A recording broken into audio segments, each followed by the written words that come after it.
disrespect to President Obama or the esteemed office that he holds, I have great respect for both. Israel's prime minister prepares to deliver a controversial address to the U.S. Congress. And they lost their homes to Superstorm Sandy. Now they're the victims of insurance fraud. We'll have the CBS News investigation.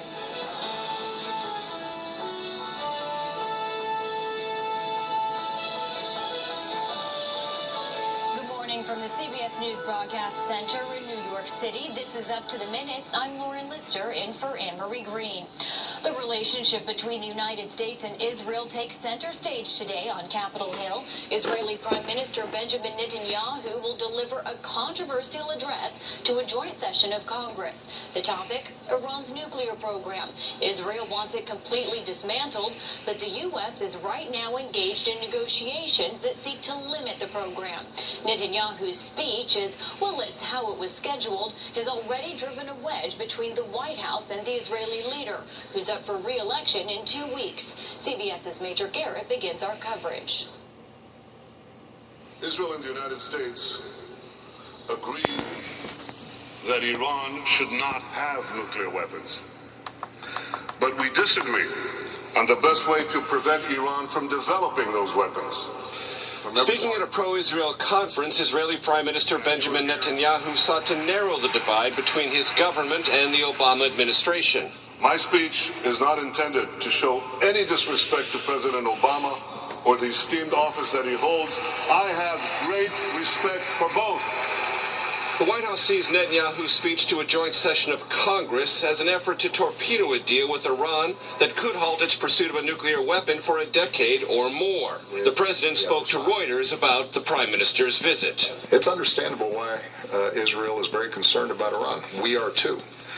But what we've consistently said is we have to stay focused on our ultimate goal, which is preventing Iran from having a nuclear weapon. Netanyahu accepted the speaking invitation from House Speaker John Boehner. The president was not consulted and has declined to meet with the prime minister because Israeli elections are just weeks away. That prompted sharp criticism of the administration's policies toward Israel.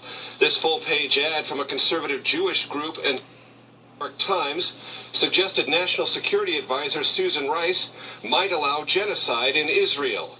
The White House called it despicable. The White House still rates the chances of a deal at no better than 50-50, but believes Netanyahu underestimates the risk of failure, which many here fear is military conflict to remove Iran's nuclear technology. Major Garrett, CBS News, the White House. Meanwhile, those talks continue in Geneva, all sides aiming for an agreement by the end of the month. CBS's Margaret Brennan reports.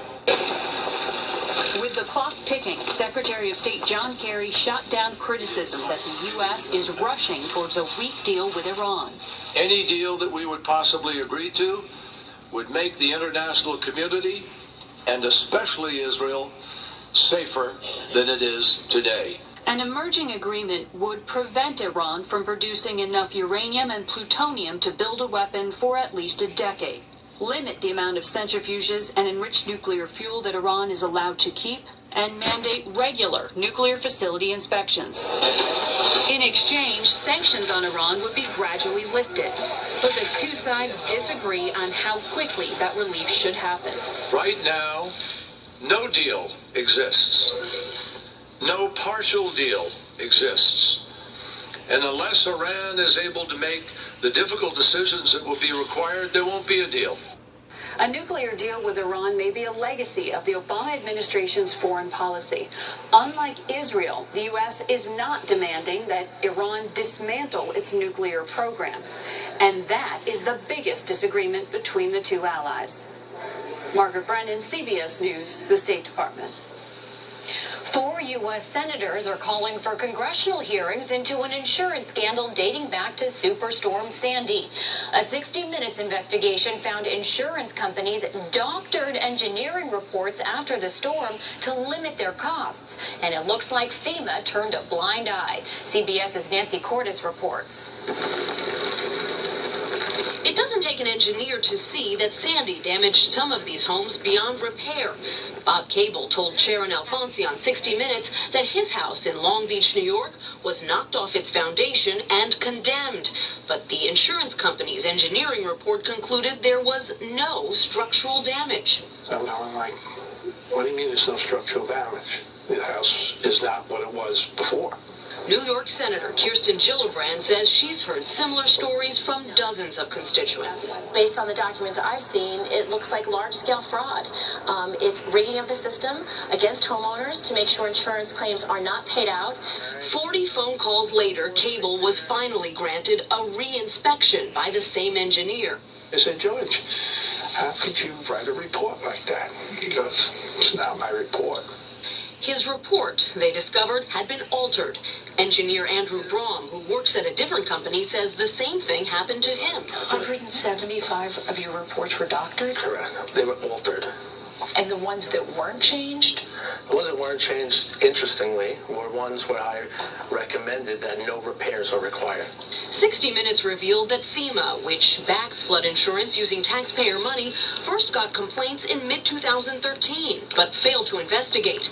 In a statement Monday, Homeland Security Secretary Jay Johnson said, the 60 Minutes report is a matter of great concern to me and FEMA Administrator Craig Fugate. FEMA, he added, is fully cooperating with policyholders whose claims are under appeal and is seeking to settle as many claims as possible. Do you feel that FEMA has been responsive to your